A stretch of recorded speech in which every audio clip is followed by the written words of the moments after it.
आखिर सामने आने ही वाली है अनिरुद्ध और झनक की शादी ना होने की असली वजह। जी हाँ दोस्तों, हम बात करें स्टार प्लस के शो झनक की। तो दोस्तों, आगे बढ़ने से पहले अगर आप इस चैनल पर नए हैं तो इसे सब्सक्राइब कर दीजिए, साथ ही बेल आइकन दबाना ना भूलें। वीडियो अच्छा लगे तो इसे लाइक जरूर कीजिएगा। चलिए आगे बढ़ते हैं दोस्तों।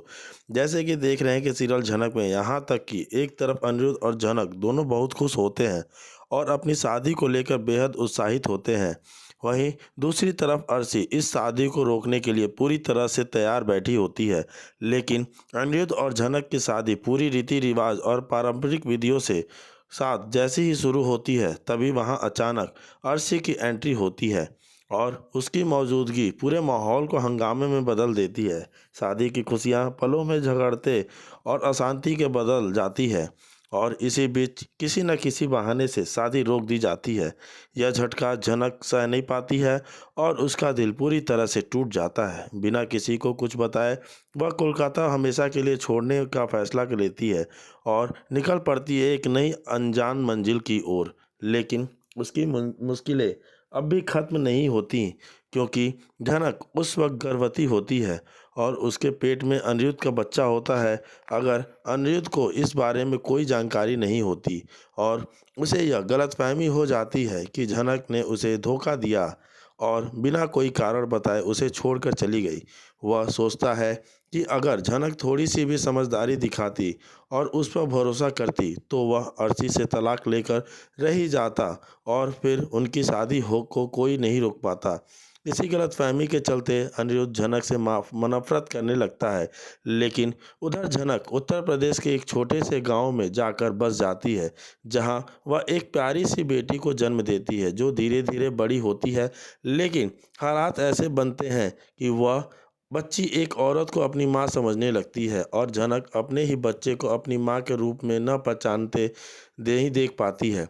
वह उस मासूमियत को देखकर भी खुद को मजबूर महसूस करती है। इसी बीच अनिरुद्ध बहुत मेहनत और संघर्ष करके एक सफल और अमीर इंसान बन जाता है और अपने एक प्रोजेक्ट के सिलसिले में उसी गांव में आता है जहां झनक रह रही होती है।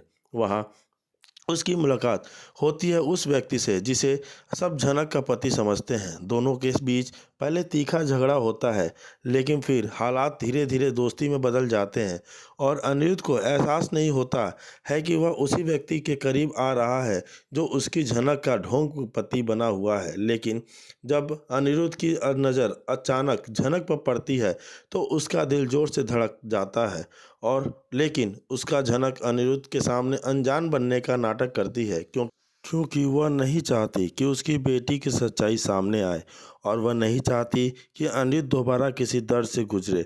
अब देखना यह होगा कि क्या अनिरुद्ध अपनी झनक को पहचान पाएगा, क्या उसे समझ आएगा कि झनक आज भी उसी से प्यार करती है और क्या दोनों के बीच गलतफहमियां खत्म होकर उनका अधूरा प्यार दोबारा मुकम्मल हो पाएगा। जी हाँ दोस्तों, आगे की तरफ देखते हैं कि क्या होता है। वैसे ही दूसरी तरफ झनक भी इससे देख के अनजान बनने की कोशिश करती है कि उसको वो ना जाने पाए। चला जाता है। अर्शी बोलती है, मॉम मैंने यह डिसीजन लिया है, सही तो है ना? सृष्टि बोलती है, अर्शी तुमने अपनी आज़ादी चुनी है। सृष्टि पूछती है, सिड अब तुम्हारा आगे का क्या प्लान है? अब दूसरी तरफ झनक और अनिरुद्ध हॉस्पिटल से चले आते हैं। अनिरुद्ध बोलता है, थमी आपको क्या हुआ है? थमी बोलती है, यह सब जो कुछ हो तुम कर रहे हो इसी का कारण है, मेरा पैरों का हाल है। अनिरुद्ध बोलता है, अब तो मैं सही कर रहा हूँ तो आप ऐसा मत बोलो। झनक बोलती है, एक नुस्खा जानती हूँ जिससे आपकी पैरों की दर्द कम हो जाएगी। थमी बोलती है, तो मुझे तुम्हारे नुस्खे की ज़रूरत नहीं है। झनक तेल बनाने चली जाती है। छोटन बोलता है, माँ आप याद कीजिए, आप ही कह रही गिरी कहीं नहीं थी। थमी बोलती हैं, नहीं मैं कहीं गिरी फिरी, याद आता है कि वह बाथरूम में गिर गई हैं।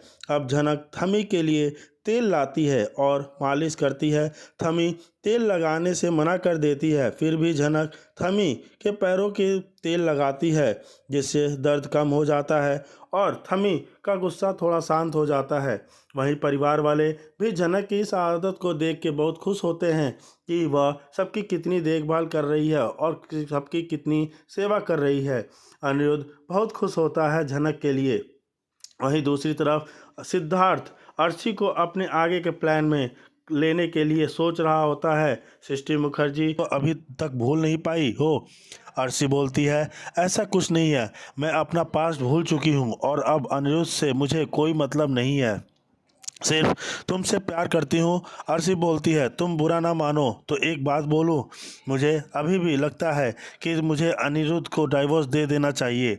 सिड बोलता है, तुम ऐसा नहीं करोगी। अर्शी बोलती है, सिड मुझे तुमसे वादा चाहिए कि तुम मुझे कभी छोड़कर नहीं जाओगे। सिड बोलता है, नहीं मैं तुम्हारा ही हूँ। सिड अर्शी को गले लगा लेता है। अब दूसरी तरफ झनक और अनिरुद्ध का फोटोशूट होता है। थमी के पैरों में बहुत दर्द होता है। बड़ी बॉडी और छोटौन उन थमी के पैरों की मालिश करते हैं। थमी बोलती है, उस लड़की का मुझे सराफ लग गया है, मेरे पैरों में दर्द है। बाबुल बोलता है, माँ आप क्या बोल रही हैं झनक के बारे में। अब अर्शी और सिद्ध का रोमांस चल रहा होता है घर में कि घर की बेल बजती है। अर्शी बोलती है, लगता है सिड कोई आया है, देखती हूँ। सिड बोलता है कि नहीं, पार्सल वाला होगा, जाने दो। अभी विनायक अर्शी को आवाज़ लगाता है और कॉल करता है। अर्शी विनायक की आवाज़ सुनकर नीचे आती है। विनायक बोलता है, अर्शी मुझे तुमसे बात करनी है, तुम बिना मुझे बताए अनिरुद्ध के घर से क्यों चली आई। अर्शी बोलती है, पापा पहले अनिरुद्ध ही मुझे छोड़कर उस लड़की के साथ रह रहा था, इसलिए मैं कैसे उस घर में रह सकती हूँ। विनायक बोलता है, पर अर्शी मुझे तो बताना चाहिए था ना। अर्शी बोलती है, मैं यह सब आपको बताने ही वाली थी, तभी सृष्टि वहाँ पर आ जाती है। विनायक बोलता है, सृष्टि तुम यहाँ। सृष्टि बोलती है, मैं अर्शी से मिलने आई हूँ। तभी मिमी को आशीर्वाद की रस्म के लिए झनक को तैयार कर रही होती है, तो भी विपाशा अर्शी को कॉल करके बताती है कि आज आशीर्वाद की रस्म हो रही है। अर्शी, अनिरुद्ध तुम्हारे प्यार को भुलाकर झनक के पीछे ऐसे दीवाना हो गया है जैसे उससे कभी तुमसे प्यार ही नहीं था। अर्शी बोलती है, मुझे अनी के प्यार की ज़रूरत नहीं है भाभी, मेरे पास सिद्ध है जो मेरा इतना ख्याल रखते हैं, और आप जानती हैं कि ना कि सिद्ध के साथ सेटल हो रही हूँ। विपाशा बोलती है, मैं भी तो यही चाहती हूँ, लेकिन अनिरुद्ध ने तुम्हें धोखा दिया है, इसलिए तुम्हें याद दिला रही हूँ, अनिरुद्ध को कभी माफ़ मत करना। आशीर्वाद बोलती है कि आपको किसने बोला कि मैंने अनी को माफ़ कर दूंगी। विपाशा बोलती है, तुम चाहो तो मैं तुम्हें फ़ोटो भेज सकती हूँ आशीर्वाद की रस्म की। आशीर्वाद बोलती है, नहीं मुझे नहीं देखना है। अब दूसरी तरफ अनिरुद्ध झनक को देखता है तो उसकी नज़र नहीं हटती है। विपाशा अर्शी से बोलती है, झनक ने तुम्हारा दिल तोड़ा है और तुम्हारा घर और पति छीना है, यह सब मत भूलना। अर्शी बोलती है, भाभी मैं सृष्टि मुखर्जी की बेटी हूँ। अर्शी मुखर्जी, मैं बदला तो लूँगी, ऐसा बदला लूँगी कि झनक की ज़िंदगी बर्बाद हो जाएगी। अर्शी तब विपाशा का कॉल कट कर देती है। सिड बोलता है, अर्शी जो कोई भी तुम्हारी बेइज्जती करेगा मैं उसे बर्दाश्त नहीं करूँगा, तुम जानती हो ना तुम्हें क्या करना है। अब झनक और अनिरुद्ध बड़ों के आशीर्वाद लेते हैं, तब थमी के आशीर्वाद की बारी होती है। बबुल बोलता है, माँ आप झनक को आशीर्वाद नहीं दे देंगी। थमी बोलती है, मैं तुम्हारे बाबा ने आशीर्वाद कर दिया तो मेरे देने की क्या ज़रूरत है। झनक बोलती है, आप मुझे आशीर्वाद नहीं दे, लेकिन मैं आपसे आशीर्वाद लूँगी। अब शुभ और तनुजा आते हैं। बबुल बोलता है, तुम दोनों आशीर्वाद नहीं दोगे। शुभ बोलता है, नहीं मैं इस लड़की को आशीर्वाद नहीं दे सकता है। वही दूसरी तरफ शादी करने से रोक देगी और शायद सिद्धार्थ को मजबूर कर देगी कि वह उससे शादी करे। उसकी बेवकूफ़ी की हद तो तब पार हो जाती है जब वह अनिरुद्ध को उसकी शादी के मुबारकबाद भी देती है, जबकि अंदर ही अंदर वह उसे बर्बाद करने की साजिश रच रही है। उधर अनिरुद्ध सिद्धार्थ को एक अच्छा इंसान समझ रहा है और उसे अर्शी का ख्याल रखने के लिए भी धन्यवाद भी दे रहा है। उसे यह बिल्कुल भी अंदाज़ा नहीं है कि सिद्धार्थ की असलियत क्या है और वह किस खतरनाक खेल का हिस्सा बनने जा रहा है।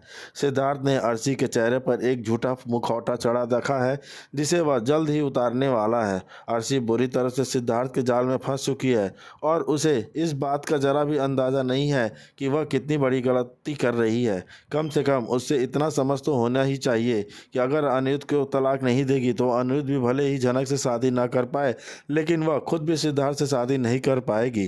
कानूनी रूप से वह अभी अनिरुद्ध की पत्नी है और बिना तलाक के दूसरी शादी करना गैर कानूनी है। अगर अर्शी अनिरुद्ध को फंसाना चाहती जाती है तो वह खुद भी उसी बुरी हाल तरह से फंस जाएगी।